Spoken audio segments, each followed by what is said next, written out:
एउटा सानो उदाहरण आउँछ। दुईटा विद्यार्थी रहेछन् गाउँका, पढ्न भनेर काशी गएछ। बिचराले काशी बसेर खुब परिश्रम गरेर पढेछन्, ज्योतिष विद्यामा पारङ्गत भएछन्, आचार्य पास गरेछन्। अनि फर्केर गुरु आज्ञा लिएर घर जाँदैछु।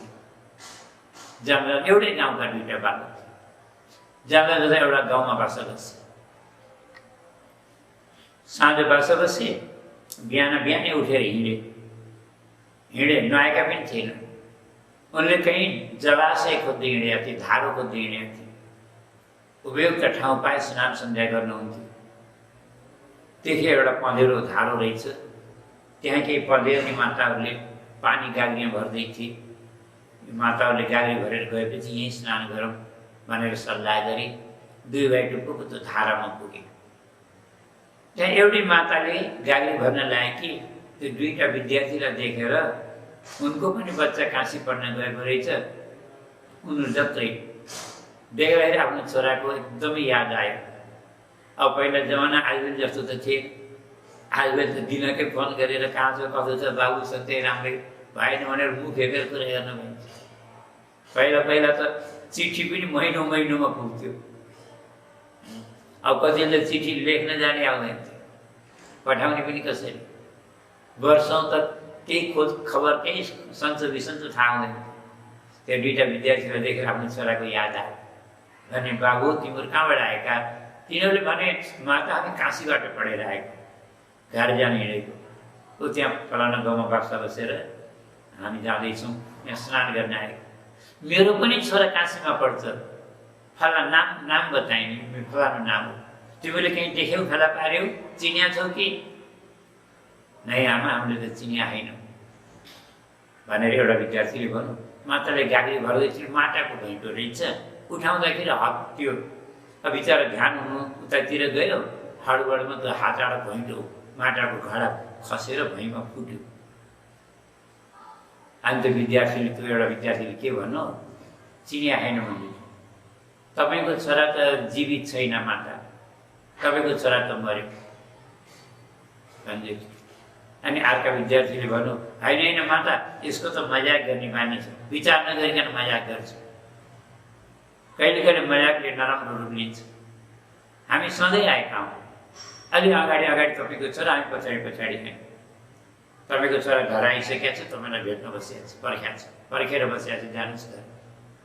दौडेर घर गएँ, घर जाँदा त छोरो आएर वास्तवमा पेट यहाँ बस्यो। कति खुसी लाग्यो। ती माता फेरि फर्केर धारामा गए। तिनीहरूले नुहाउँदै थिए। बाबु, तिमीले आज हाम्रै घरमा भोजन गरेर जानु है। अब उनलाई पनि उनी पनि खुसी भए। किन खाना त परोकेर बिचरा बाटाघाटमा आलु जस्तो सुविधा थोरै हुन्थ्यो।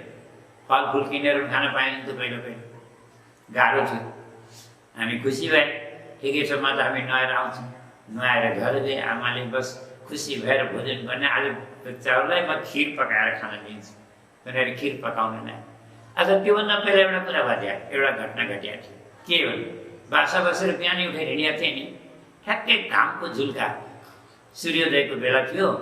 एउटा साथीले के भन्यो, हेर साथी, आज त बढिया राम्रो सगुन देखाएको छु मैले, आज खिर खान पाइन्छ, खिर खान पाइन्छ।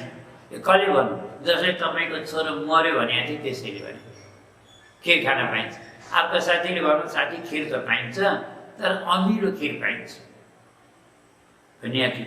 नभन्दै आज खिर पकाउँदाखेरि के भयो, माता एकदम खुसी भएर उता छोरासँग गफ गर्दै यता खिर पकाउँदै गरी ध्यान दिएपछि छोरातिर थियो। अब एउटा ठेकिया दुध रहेछ, एउटा ठेकिया मोही रहेछ। अब बिचरा दुधको ठेकी राख्नुपर्ने खिरमा उसले त मोहीको ठेकी राखि। अब खिर त पकाएँ, खुब प्रेमले पकाएँ, खुब राम्रो मिठो बनाउँछु भनेर भने। अब पस्किन्, तिनटै विद्यार्थी बसेर खाना लाए। खाँदाखेरिको मोहीमा पकाएको खिर कस्तो होला भन्नु त, एकदम अमिलो थियो, खट्टा थियो। खिर त पाइन्छ, अमिलो पाइन्छ भनेको। अब त्यहाँ खाएर त्यो दुईटा विद्यार्थी यहाँबाट फेरि बिदा बारी भए हिँडे। तर त्यो विद्यार्थीको मनमा एउटा कुरा शङ्का भयो। के शङ्का भयो? गुरुजीले पढाउँदाखेरि पक्षपात गर्नुभएछ जस्तो लाग्छ। केलाई? आज हाम्रा दुईटै भविष्यवाणी मेरो साथीका सही भए, मेरा गलत। उसले खटाउन सकेन। भन साथीलाई, साथी एक बार काशी जाऊँ फेरि। केलाई? मलाई गुरुजीलाई एउटा कुरा सोध्न मन लाग्यो। गुरुजीले मलाई किन पक्षपात गर्नुभयो? किन पक्षपात गर्नु? तँलाई राम्रो राम्रो विद्या दिनुभयो, पढाउनु भयो, मलाई लुकाउनु भयो, राम्रो कुरा लुकाएर विशेष किन? म यो सोध्न मन लाग्यो। उसले मेरो माग ठिकै छ, त्यसो भने जा। दुईवटा विद्यार्थी फर्केर फेरि गुरुका पासमा गए। गुरुजी अचम्म पर्नु, बाबु तिमीहरू त विद्या पढाइ पुरा गरेर घर हिँडिआएको थियो, कसै फर्केर आउँछ? गुरुजी एउटा कुरा सोध्न मन लाग्यो, के होला? हजुरले पढाउँदाखेरि पक्षपात किन गर्नुभयो? मेरो साथीलाई राम्रो राम्रो विद्या पढाउनु भएछ हजुरले, मलाई हजुरले हेला गर्नुभयो। मलाई उसलाई साथीलाई जस्तो राम्रो विद्या पढाउनु भएन। गुरुजी त अचम्म पर्नुभयो। मैले त्यस्तो त गरेँ, अब कुनै पनि गुरुले त्यस्तो गर्दैनन् है। पढाउँदाखेरि पक्षपात किन गर्छन् गुरुले? सोचौँ त, किन गर्ने? यसको कारण चाहिँ गुरुजीले भन्नु, मैले त त्यस्तो कहिले गरिनँ, तर बाबु तिमीलाई किन त्यस्तो लाग्यो? किनकि गुरुजी हामी घर जाँदै थियौँ, एउटा घर राति बासा बस्यौँ। बिहान जाँदाखेरि मैले बिहानै एउटा सगुन शास्त्रमा हजुरले एउटा कुरा सिकाउनु भएको थियो। एउटा श्यामा चरो भन्ने हुन्छ, सानो राम्रो सुन्दर चरो, बिहान घामका झुल्का देखियो भने खिर खान पाइन्छ भनेर हजुरले सगुन शास्त्रमा पढाउनु भएको थियो। मैले त्यो चरो देखेँ, साथी आज त खिर खान पाइन्छ भने। बिल्कुल सही कुरा हो, यसमा के झुल छ? अर्को साथीलाई सोध्नु, गुरुजीले बाबु तिमीले भन् खिर त पाइन्छ, तिमीले अमिलो पाइन्छ किन भन्यो? गुरुजी हजुरले पढाएको त त्यही हो, शास्त्रमा लेखेको पनि त्यही हो, तर मैले अलिकति अड्कल काटेँ। किन? चरो जो थियो नि त्यो अमिलाका रूपमा बसेको थियो गुरुजी। त्यो मैले सोचेँ खिर त पाइन्छ, अमिलो पाइन्छ। गुरुजीले भन्नु, बाबु यो त मैले पक्षपात गरेको त होइन, मैले पक्षपात गरेको त होइन, यो त तिम्रो आफ्नो बुद्धिको कुरा हो। के कोही बात नहीं। अझ त्यो अनि अर्को कुरा, धारामा गएर तिम्रो छोरो मरो कसरी भन्यो? किनकि गुरुजी उसको आधाबाट घोडा खस्यो, घैँटो खसेर फुट्यो। अनि फुटेपछि मैले सोचेँ यसको बच्चा छोरो मर्यो होला। अर्कालाई सोध्नुभयो, तिमीले मरे आएन, घर आएर पर्खेर बसेको छ, हजुरलाई किन भन्यो? किनकि गुरुजी मैले सोचेँ घडा भनेको त धरतीको पुत्र हो, पृथ्वीको पुत्र हो। किन? माटाले बनेको, माटो त धरतीको अंश हो। अब कुरा गर्ने बेलामा, छोराको याद गर्ने बेलामा हातबाट घैँटो खस्यो, अब त घडा आमाका कहाँ गएर मिलो। त्यही भएर मैले अनुमान गरेँ पक्कै पनि यिनको पुत्र। अब दुईटा कारण भयो, एउटा हामीले सब परीक्षा सकिएको छ, गर्मीको छुट्टी घर आउने बेला पनि हो, और यहाँ यो घटना घट्यो, अनि यसले गर्दा मैले कल्पना गरेँ यिनको पुत्र घर आएको हुनुपर्छ। अब गुरुजीले भन्नु, बाबु यसमा त मैले त केही पनि पक्षपात गरेँ होइन। हेर त, यो त यथाधीतम यथामति। त्यही भएर पढेर माथि हुँदैन, बुझ्नुपर्छ, आफ्नो प्रतिभा पनि हुनुपर्छ। विद्या त उही हो नि, जसको प्रतिभा छ उसले विकास गर्छन् विद्या। जसको प्रतिभा हुँदैन पुस्तक त रटेका हुन्छन्, तर प्रतिभा हुँदैन। खेर अस्तु, त्यही भएर त्यही सुजी भन्नुहुन्छ, मैले जति जानेको छु त्यति सुनाउँछु। सबभन्दा पहिला सुखदेव स्वामीको वन्दना गर्नुभयो। यम प्रव्रजन्तमनुपेतमपेत कृत्यम द्वैपायनो विरह कातरया जुहाव पुत्रेति तन्मयतया तरभुभिनेदु स्तं सर्वभूत हृदयं मुनिमानतोऽस्मि। 12 वर्ष सुखदेवजी माताका पेटमा रहनु, यस्तो कथा आउँछ। मूल भागवतमा लेखिएको छैन, यो संहिता ग्रन्थमा यस्तो कथा आउँछ। सुखदेव स्वामी आफ्ना माताका पेटमा 12 वर्ष बस्नु।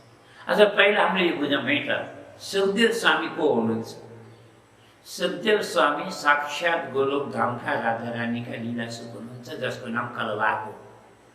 राधा रानीले आफ्ना हातमा राखेर, हत्केला राखेर मसार्नुहुन्छ, शिरमा हात राख्नुहुन्छ, हात फेर्नुहुन्छ, माया गर्नुहुन्छ, पुचकार्नुहुन्छ, आशीर्वाद दिनुहुन्छ र पढाउनुहुन्छ। सम्म के भन्नुहुन्छ?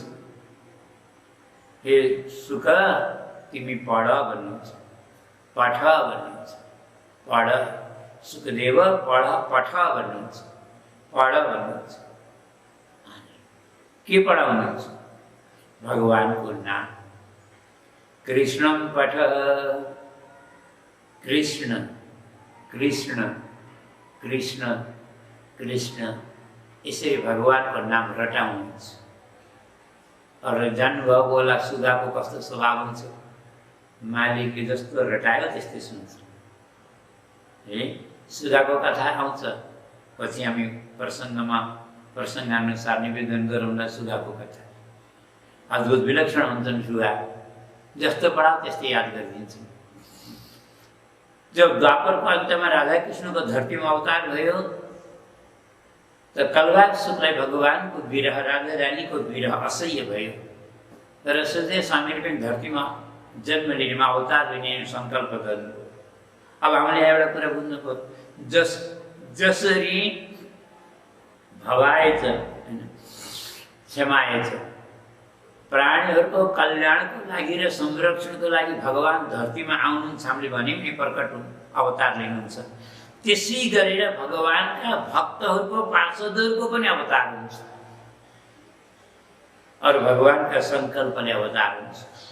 कसरी हुन्छ यो कुरा अलग हो। त यहाँ कसरी अवतार भयो यस विषयमा हामी अलिकति चर्चा गरौँ। एक बार के भएछ, हरिगुण गाउँदै वीणा बजाउँदै देवश्रीनाथ कैलाशमा पाल्नुभयो। भगवान शङ्कर कहीँ जानुभएको थियो, माता पार्वती विराजमान हुनुहुन्थ्यो। माता पार्वतीलाई प्रणाम गरेर नारदजीले सोध्नुभयो, भोले बाबाको दर्शन गर्न आएको थिएँ, माता कहाँ गइसे होला, कहाँ जानुभएको होला? पार्वतीले भन्नु, भगवान शङ्कर त हुनुहुन्न, के काम होला मलाई भन न। अब भोले बाबासँगै सोध्ने कुरा हो। अब झन् यस्तो सुनेपछि त माताहरूलाई त झन् थाहा छ कि कति जिज्ञासा हुन्छ। नै मलाई पनि सुनाऊ के हो त्यो, कहीँ तिम्रो शङ्काको समाधान मैले पो गरिदिन्छु कि? ठिक छ माता, हजुरले त्यस्तो आग्रह गर्नुहुन्छ भने भन्छु त भन्छु। पहिला एउटा कुरा हजुरलाई प्रश्न, हजुरलाई सोध्छु, भोले बाबाको र हजुरको बिचमा कहिले कहीँ खटपटलाई झगडा बात विवाद हुन्छ कि हुँदैन? माता पार्वती महादेव नारद, तिमी महात्मा भएर पनि यस्ता संसारी कुरा लिएर हुन्छ, यस्तो बात विवाद नचाहिँदा कुरा गर्छौ, तिमीलाई के खान्छ? नारदजीले भन्नु, माता हजुर त रिसानी गर्नु, माफ क्षमा गर्नु, म त हजुरको बालक हुँ। एउटा मनमा शङ्का लाग्यो, जिज्ञासा लाग्यो, सोधिहालेँ, नै म रिसाएकी छैन, मैले पनि मजा गरेको। हेर, भोले बाबा जस्तो पति भाग्यशाली नारीलाई मात्रै प्राप्त हुन्छ, जसको नामै भोले बाबा। रिसाउन त भगवान शङ्कर जान्नुभएकै छैन। अरू कुरा लुकाउन त आउँदै आउँदैन, मनका कुरा पनि सब बताउनुहुन्छ, सब कुरा भन्नुहुन्छ। त्यसबाट मेरो शङ्का समाधान हुने भयो। माता, म एउटा कुरा सोध्नको लागि आएको थिएँ, भगवान शङ्करले मुण्डका माला किन लाउनुहुन्छ? यही सोध्नको लागि आएको थिएँ। त भोले बाबाले कुनै कुरा लुकाउनुहुन्न भने त यो पनि लुकाउनु आएन, हजुरलाई पक्कै थाहा होला। तिमीले भन्नु, यो कुरा त शिवजीले मलाई अहिलेसम्म कहिले भन्नुभएको थिएन। नारायण नारद, यति ठुलो कुरै बताउनु आएन भने अरू कुरा झन् के बताउनु भयो होला? ठिकै छ, क्षमा गर्नु होला माता, म त गएँ। अब नारदजी त जानुभयो, माता पार्वती रिसाएर भगवान शङ्कर आउँदा त बोल्नुहुन्न, को भवन बस्नु भएको छ। शिवजीले भन्नु, पार्वती के भयो आज, मैले कोही गल्ती गरेँ क्या? नै, गल्ती हजुरले किन गर्नु दो र मैले गरेँ उसले? मैले क्या गर्ने, मेरा पतिले कुरा लुकाउन जान्दैनन् भन्दै दुनियाँलाई सुनाउँदै तारिफ गर्दै हिँडेँ। मलाई के थाहा हजुरको पेटमा दाढी छ? जति भोला देखिनुहुन्छ नि त्यति मनमा कपट रहेछ हजुरको। होइन, के भयो यो भन न, पहिला के भयो भन्नुहोस्। पहिला एउटा कुरा बताउनुहोस्, हजुरले यी मुण्डका माला किन लाउनु? आहा, यिनी कसका मुण्ड हुन्? भगवान शङ्करले भन्नु, पार्वती कतै हाम्रो यहाँ कैलाशमा नारदजी त आएनन् होइन, उनी नारदजीले नै आज सोधेर मलाई लज्जित बनाएर गए। मैले उनको अगाडि गफ लगाएँ, मेरो भोले बाबा मेरा पतिले कुरा लुकाउन जान्नुहुन्न, मनका कुरा सब बताउनुहुन्छ। हाम्रो बिचमा कहिले झगडा हुन्न, कहिले खटपट हुँदैन, कहिले वाद विवाद हुँदैन भनेर मैले कति फुर्ती लगाएँ। अब पछि मुन्डको माला किन लाउनुहुन्छ त भनेर सोच्दाखेरि मलाई केही थाहा छैन। यति ठुलो कुरा हजुरले किन लुकाउनु? श्रीजीहरू पार्वती हेर सबै कुरा बताउनु हुँदैन। किन? अच्छा एउटा कुरा बताउनु, कोही कुरा नबताएरै कल्याण हुन्छ, नबताउने राम्रो हुन्छ भने त्यो कुरा बताउने किन बताउनु? यस्तो पनि त हुन सक्छ नि, कोही कुरा बताउँदा राम्रो हुन्छ, कोही कुरा नबताउँदा राम्रो हुन्छ। के ठिक छ, आज तिमीलाई नारदजीले सोधेर गए, तिम्रो मनमा जिज्ञासा भयो, तिमीले मेरो प्रति शङ्का पनि गर्यौ भने म बताउँछु सुन। यी मुन्डहरू कसैका होइन, सबै तिम्रा हुन्। मेरा मुन्ड कहाँबाट आए? किनकि हर कल्पमा तिम्रो शरीर छुट्छ। तिम्रो माया प्रेमले गर्दाखेरि मैले तिम्रो मुन्डको माला बनाएर धारण गर्छु। अनि मेरो शरीर छुट्दाखेरि हजुरको शरीर छुट्दैन नै। किन? किनकि मैले चाहिँ सृष्टिको आदिकालमा अमर कथा सुनिएको छु, त्यही भएर म त अमर छु, म कहिले मर्दिनँ। तिमीले अमर कथा सुनि छैनौ, त्यही भएर हर कल्पमा तिम्रो शरीर पुरा हुन्छ। पार्वतीले भन्न यो कुरा त मलाई चित्त बुझ्यो, यो त सुहाएन। किन? एकतिर हजुरले भन्नुहुन्छ म यति प्रेम गर्छु, यति माया गर्छु, मुन्डको माला लाउँछु भन्नुहुन्छ, अनि अर्कोतिर मैले अमर कथा सुनेर अमर छु, अब तिमी मर्थ्यौ, तिमीले अमर कथा सुनि छैनौ। यो कुरा सुहायो त भनौँ त। त्यस्तो माया प्रेम गर्ने पतिले त्यो अमर कथा मलाई पनि सुनाएको भए त म पनि मर्ने थिएन कि यो मुन्डको माला लाउनै पर्ने थिएन, बिछोडै हुन्थेन कहिले। अब त्यस्तो त हजुरले कहिले गर्नु भएन। अब अमर कथा सुनि छैन, मर्थ्यो भन्नुहुन्छ। अब मैले माया गर्छु अरे यो कसरी पत्याउने? मैले शिवजी गर्न पार्वती एउटा कुरा बताऊ, अर्कालाई दोष दिन बहुत सजिलो छ। हर कसैको स्वभाव हुन्छ अर्कालाई दोष दिने, आरोप लगाउने। तिमीले इमानदारले भन, सत्य भन, मैले तिमीलाई अमर कथा सुनाइन कि तिमीले अमर कथा सुनिनौ? बुझिनौ कुरोले? प्यासो मान्छे पानी खोज्दै जान्छ कि पानीले प्यासो मान्छे खोज्दै जान्छ? सुन्ने मान्छेले नि प्रयास गर्ने होइन। तिमीले यहाँ कथा सुनाउनुहोस् भनेर बसेको भए, मैले तिमीलाई कथा सुनाउन भनेर लुकाएको भए, भेद गरेको भए, अनि बल्ल मेरो गल्ती हुन्थ्यो। तिमीले कहिले मलाई कथा सुनाउनुहोस् भनेर आयौ, बस्यौ, सोध्यौ कहिले? ठिक भन्नुभयो स्वामी, वास्तवमा गल्ती मेरै। हजुर जस्तो पति पाएँ, मैले अमर कथाबाट आसन वञ्चित, मलाई क्षमा गर्नु होला। मैले आज हात जोड्छु, आसन लगाएर बस्छु। अब जब तक हजुरले मलाई अमर कथा सुनाउनुहुन्न म तब तक यहाँबाट उठ्दिनँ। शिवजीले अब भयो न बढिया कुरा, अब त म पनि सुनाउँछु कि। शिवजीले अमर कथा सुनाउनु। अरू कहीँ कहीँ यस्तो कथा आउँछ, कैलाशमा अमर कथा सुनाउनु भएन। किन? कैलाशमा भगवान् शङ्करका गण जान्नुभयो होला कि गण कथा, भूत प्रेत आदि, यिनीहरू शान्तिले भन्न सक्छन्?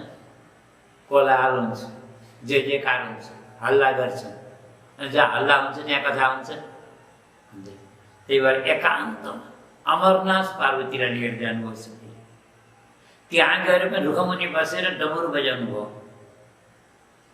यहाँका पशु पक्षीहरू उड्ने उडेर गए, हिँड्ने हिँडेर गए, कोही पनि छैन। र फेरि पनि शिवजीले पार्वतीलाई भन्नु, पार्वती एउटा काम गरे, एक नजर बाहिर सब हेरेर आऊ, चारैतिर घुमेर आऊ। कोही प्राणी अनि पशु पक्षी यहाँ रहन त रहेन। पार्वती साह्रै चक्कर लगाएर आउनुभयो चारैतिर, भन्नुभयो स्वामी कोही पनि छैन, कोही पशु पक्षी केही छैन। तर एउटा कुरा, या त पार्वती माताले देख्नु भएन या फिर वास्ता गर्नु भएन। यी बरको रुखमा एउटा खोटर थियो, प्वाल, त्यसमा सुगाको गुण थियो। त्यो सुगाका गुणमा दुईटा सुगाका अन्डा थिए फुल। त्यो एउटा अन्डामा हाम्रो गोलोकधामका राजा रानीका लीला जो कलवाक नाम गरेका हामीले पहिले चर्चा गऱ्यौँ। राजा रानीले जसलाई हातमा राखेर मसार्नुहुन्थ्यो, माया प्रेम गर्नुहुन्थ्यो, वात्सल्य भावले स्नेह गर्नुहुन्थ्यो, कृष्ण नाम पढाउनुहुन्थ्यो। राजा रानीको विरहमा आज गोलोकधामबाट आएर त्यही अमरनाथको गढको रूपमा त्यो सुगाका अन्डामा प्रवेश गर्नुभएको थियो। अब पार्वती माताले देखे पनि सोच्नुभयो होला, यहाँ मान्छेले सजीव मान्छेले त कथा सुन्दैन, बस्न नपाउँदै मिलाउँछन्। अब यो निर्जीव अन्डाले के को कथा सुन्ला र? यो त अन्डा भनेको त एउटा निर्जीव, यसले कहाँबाट कथा सुन्ला, के बुझ्ला? त्यही भएर यसको ध्यान दिनु भएन, देख्नु भएन या देखे पनि ध्यान दिनु भएन।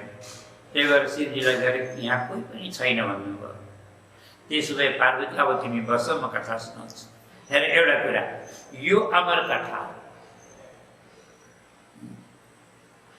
अब अमर कथा भनेको पहिला बुझौँ है, कोही अरू नै कथा होला, कोही अर्कै कथा होला भनी नसोचौँ। अमर कथा भनेकै भागवत कथा हो। यो श्रीमद् भागवतलाई नै अमर कथा भनिन्छ। यो अमृतमय कथा हो, वास्तवमै आत्मालाई अमर बनाउने कथा हो, कल्याण गर्ने कथा हो, भगवत प्राप्ति गराउने कथा हो। त्यही भएर यसलाई अमर कथा भन्ने हो। अमर कथा सुनाउनु त म तिमीलाई सुनाउँछु, परन्तु तिमीले कथा सुनेकी छौ कि सुतेकी छौ मलाई के थाहा? कुरो बुझ्यौँ लाग्यो। जसलाई राति 12 बजे आफ्नो घरमा बिस्तारा निन्द लाग्दैन नि, त्यस्तालाई पनि कथामा बस्न नपाउँदै निन्द लाग्छ। त्यही भएर सावधान भएर बस्नुपर्छ, सजग सचेत भएर बस्नुपर्छ। तिमीले कथा सुनेकी छ कि सुतेकी छौ मैले के थाहा पाऊँ? पार्वतीले गर्नु ठिक भन्नु, सत्य वचन स्वामी। त म के गरौँ त? तिमीले कथाका बिचमा हुङ्कारी भन्नुपर्छ। हुङ्कारी भनेको बुझ्यौँ कि नै हामीले? जस्तै कथाका बिचमा हजुर हजुर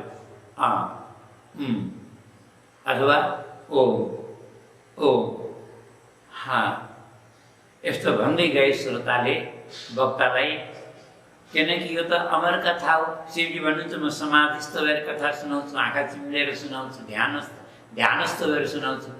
होइन, अब ध्यानका बेलामा कहिले श्रोताको आवाज आयो भने थाहा हुन्छ नि मेरो श्रोताले सुन्दैछ, सचेत छ भन्ने कुरा। पार्वतीले भन्नु कति ठुलो कुरा हो स्वामी, मैले हुङ्कारी भर्छु बिचमा।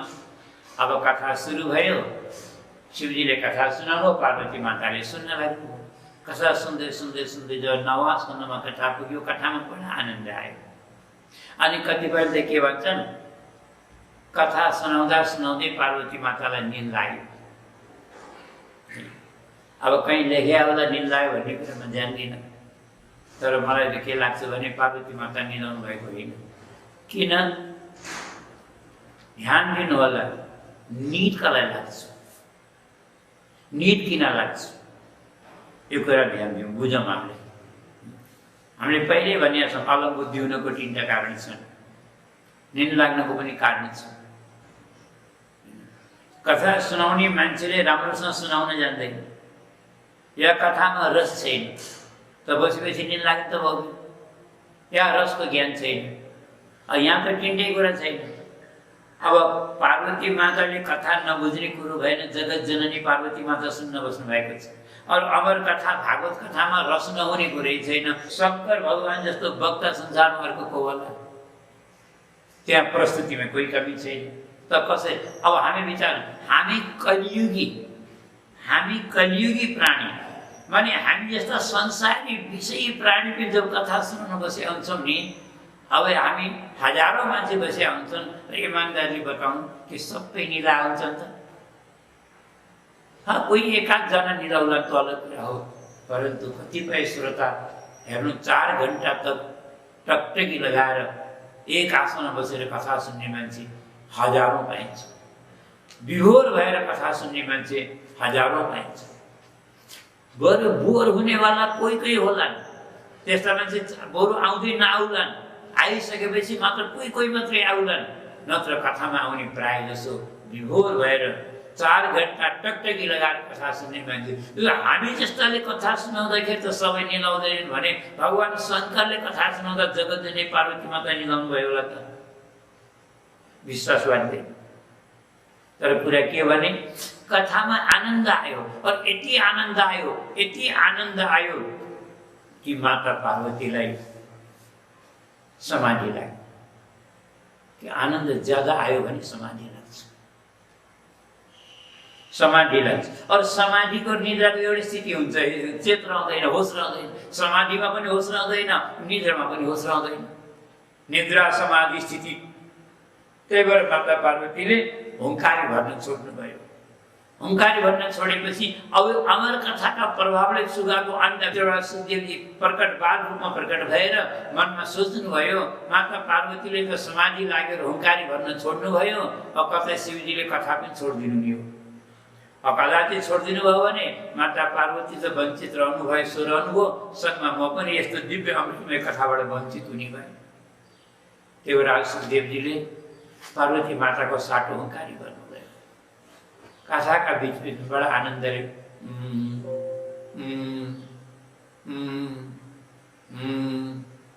गर्दै हुङ्कारी गर्नुभयो।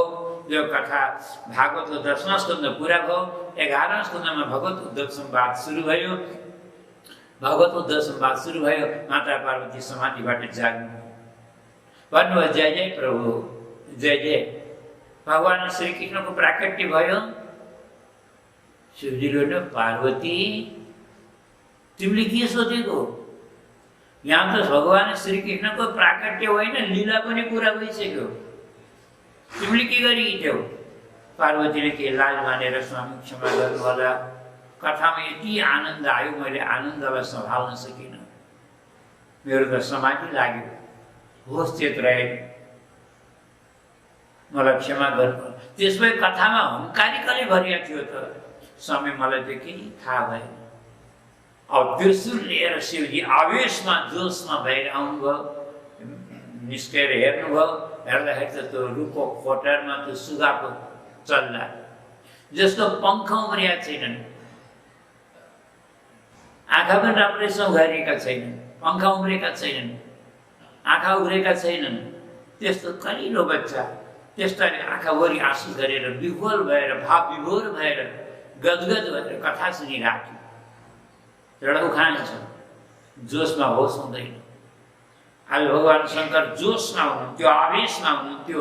त्यही भएर त सुख साबको भाव देख्नु भएन, उसको श्रद्धा देख्नु भएन, उसको भावुकता देख्नु भएन। यसले मेरो अमर कथा चोरी गरेर सुनिएको छ, यसलाई म मार्छु भनेर त्रिशूल ताक्नु भयो। अब त्यो बिचारो सानो चल्ला ज्यान बचाउनुको लागि अगाडि अगाडि भाग उडेर गयो। पछाडि पछाडि शिव त्रिशूल तानेर अब कहाँ तक भाग्ने? कोही साधारण प्राणी भए, भोले बाबा नि जसका पछाडि पर्नु भएको छ, कालका पनि काल महाकाल। यस्ता भोले बाबासँग को बच्न सक्छ? बद्रीका आश्रममा पुग्नु भएछ। अनि बद्रीका आश्रममा वेदव्यास भगवानकी पत्नी बटिका कपाल पर्दै हुनुहुन्थ्यो। अच्छा, कहीँ कहीँ वेदव्यासकी पत्नीको नाम पिङ्गला पनि आउँछ है।